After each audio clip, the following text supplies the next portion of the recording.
കൊച്ചിയിലും അതുപോലെ ക്രമീകരണങ്ങൾ റോഡ് ഗതാഗതത്തിലടക്കം വരുത്തേണ്ടതുണ്ട്. അപ്പോൾ തിരുവനന്തപുരത്തെ അത്തരം ഗതാഗത നിയന്ത്രണങ്ങൾ, ക്രമീകരണങ്ങളൊക്കെ എങ്ങനെയായിരുന്നു ചന്തു?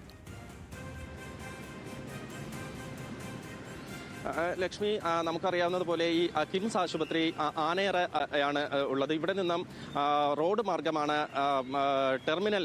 അന്താരാഷ്ട്ര വിമാനമാണെങ്കിൽ കുറച്ച് ദൂരമേ ഉണ്ടായിരുന്നുള്ളൂ. ഈ ടെർമിനൽ വിമാനത്താവളത്തിലാണ് ഈ എയർ ആംബുലൻസ് സജ്ജീകരിച്ചിരിക്കുന്നത്. അതുകൊണ്ട് ഇവിടെ നിന്നും നേരെ ചാക്കയിലേക്ക് ഈ ആംബുലൻസ് പോകും. ചാക്കയിൽ നിന്നും ശംഖുമുഖം റോഡ് വഴി ശംഖുമുഖം ഭാഗത്തു കൂടി ഈ ടെർമിനൽ 1ലേക്ക് പ്രവേശിക്കും. അവിടെ ടെർമിനൽ 1ലാണ് പ്രധാനമായും ഈ എയർ ആംബുലൻസ് സജ്ജീകരിച്ചിരിക്കുന്നത്. ഈ കിംസ് മുതൽ ശംഖുമുഖം വരെയുള്ള ഈ റോഡിൽ ഗതാഗത നിയന്ത്രണം പ്രധാനമായും പോലീസ് വാഹന ഗതാഗതങ്ങൾ, അതായത് ട്രാഫിക് ഉണ്ടാകാത്ത തരത്തിൽ, ബ്ലോക്ക് ഉണ്ടാകാത്ത തരത്തിലുള്ള ക്രമീകരണങ്ങൾ നടത്തിയിട്ടുണ്ടായിരുന്നു. പ്രധാനമായും പല സ്റ്റേഷനുകളും, medical college police station, Shanghumukham police, Pettah police, ഇവരെല്ലാം ഇതിനു വേണ്ടിയിട്ടുള്ള ഈ തയ്യാറെടുപ്പുകൾ നേരത്തെ തന്നെ നടത്തിയിട്ടുണ്ട്. പല സ്ഥലങ്ങളിലായി പോലീസിന്റെ വിന്യാസവും ഒരുക്കിയിരുന്നു. അതുകൊണ്ട് തന്നെ ഗതാഗതം വളരെ സുഗമമായി, വളരെ വേഗത്തിൽ തന്നെ ഈ ടെർമിനൽ 1ലേക്ക് എത്തിച്ചേരുന്ന തരത്തിലായിരുന്നു ക്രമീകരണം. പോലീസ് മാത്രമല്ല, എസ്കോർട്ടായി തന്നെ